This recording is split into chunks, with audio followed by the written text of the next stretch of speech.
Et puis, le gouvernement est en voie de tourner définitivement la page du moratoire en République démocratique du Congo. Le besoin a été exprimé lors du Conseil des ministres vendredi, 19 ans après la question de la levée du moratoire et l'interdiction d'exportation du bois de grumes ont figuré parmi les points traités afin d'élargir l'assiette fiscale du secteur pour bien s'y prendre, avoir un aperçu général des différentes structures techniques et scientifiques de l'environnement et développement durable.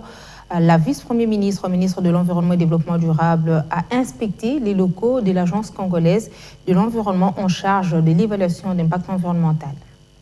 Suite de la campagne de 24 heures seulement après, le Conseil des ministres focalisé notamment sur la levée du moratoire sur les forêts congolaises, l'interdiction d'exportation du bois grume, les locaux de l'Agence congolaise de l'environnement reçoivent pour la toute première fois la visite de la vice-premier ministre, ministre de l'Environnement et développement durable. F. Bazaïba est venu dans les installations de ces structures techniques et scientifiques en charge de l'évaluation de l'impact environnemental et social, s'enquérir de son fonctionnement.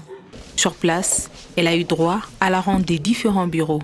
Dans chaque département, les explications étaient données afin de bien présenter la structure. Une ronde qui a permis à la vice-première ministre et ministre de l'Environnement et développement durable d'avoir un aperçu général de l'Agence congolaise de l'environnement.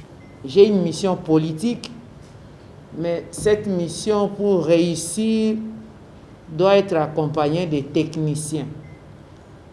Vous êtes des technocrates, en même temps vous êtes des scientifiques qui vont m'aider à atteindre l'objectif que le gouvernement s'est assigné. Nous avons des potentialités qui nous ramènent à nous sentir responsables de l'avenir de l'humanité. Mais pour que ces potentialités-là soient transformées en richesses sonnantes et trébuchantes en faveur de la population congolaise, il faut qu'à côté, il y ait des experts pour ça. Lors de ces échanges, l'Agence congolaise de l'environnement en a profité pour présenter son plan d'action et aussi ses difficultés. Nous éprouvons certaines difficultés d'ordre financier, car la plupart des recettes, comme je disais, proviennent de frais de validation des études d'impact environnemental et social.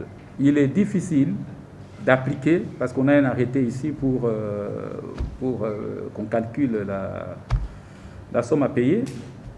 Mais pour ce qui est des projets de l'État, de manière générale, c'est très difficile. Et comme ce sont des projets de l'État, nous encaissons dans une certaine mesure. On veut, dans notre vision, c'est élargir un peu notre champ, aller le plus proche que possible des assujettis, entre guillemets, c'est-à-dire des promoteurs de projets, pour que réellement cette prise en charge environnementale se fasse.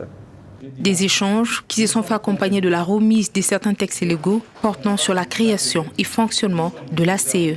Avec ses 5 ans d'expérience, l'ACE promet de multiplier les efforts pour prévenir et atténuer les risques environnementaux et sociaux au profit de l'environnement et le développement durable.